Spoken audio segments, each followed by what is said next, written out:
বাগেরহাট জেলা শ্রমিক দলের উদ্যোগে বিক্ষোভ মিছিল অনুষ্ঠিত হয়েছে।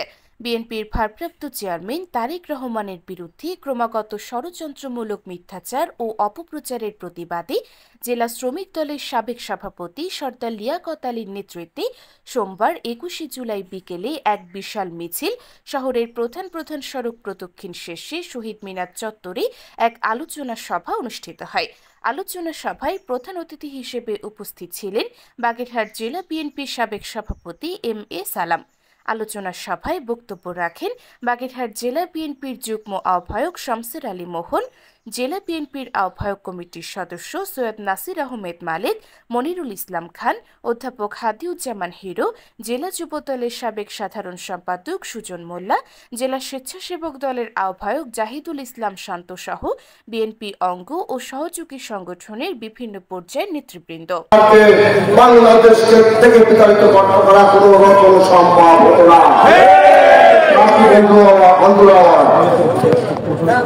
আজকে এই অনেকে বলছেন অনেকে বলছেন না পারলো, আমি তো কি বলবো ভাই পাচ্ছি না, আমাদের না মুখে আর দুনিয়া লাগে। এরা কোথায় ছিলেন 17 বছর? এনাদের আবির্ভাব কবে থেকে? এরা এখন আমাদের প্রাণ প্রেমিকা তারেক রহমান সাহেবের তারা কর্তৃত্ব করেন। তা আপনাদেরকে আমি বলতে চাই, আপনাদের জন্য আমাদের জেলা শ্রমিক দল না, বিএনপি পারতেন জেলা শ্রমিক দল না, আমার একটা ওয়ার্ড শ্রমিক দলের সাথে আপনারা যে ফাইট দেন, যদি দিতে পারেন তাহলে বলবো আপনার আপনার বীর পুরুষ। সে যোগ্যতা এখনো হয় নাই। তাই আপনাদের একটি কথা বলতে চাই, আপনারা মালদার গাছের সাথে গা ধরলেন না। মালদার গাছে গা ধরলে কি হয়? থাকবে, আপনাদের কিন্তু চাঁদা থাকবে না। আর একটা কথা বলবো, এই চরমনায় বিশ্বাস ওনাকে সবাই ছিলেন না, ওরা আপনারা বক্তব্য শোনেন নাই। আচ্ছা, ওরা মানুষের টাকা পকেটে নিয়ে আসে না, তোমরা দেখে দেখেন বুঝেন পকেটে বল, টাকা দিয়ে পকেটে বল। এই নেতা এই 17 বছর উনি পীরের বেশে আওয়ামী লীগের দালালি করেছেন, আপনারা জানেন না? দালালি করতে করতে উনি নমিনেশন পাইছিলেন Barishal mayor city government mayor হয়ে।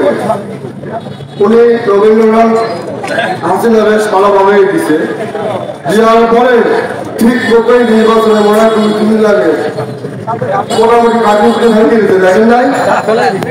তার মধ্যে একটু আপনার বুঝতে বলতে দিয়েছি, বলার পরে আবার এই 5 তারিখে বলতে বলার পরে এখন আবার সে শুরু করছে। আমি ওনার উদ্দেশ্যে বলতে চাই, আপনি আপনার কিছু মরিদ আছে যারা আপনাকে ভালোবাসে, সেই মরিদটা মানে আপনার ভিতরে থাকবে না। আমি যে আরামত্বের পাচ্ছি, এই মরিদটাও আপনার বিপক্ষে চলে গেছে। আপনি কথাবার্তা সংযত হয়ে বলেন, আর আপনাকে আমি উচ্চারণ করে বলি, আপনি যদি আপনার প্রিয় নেতা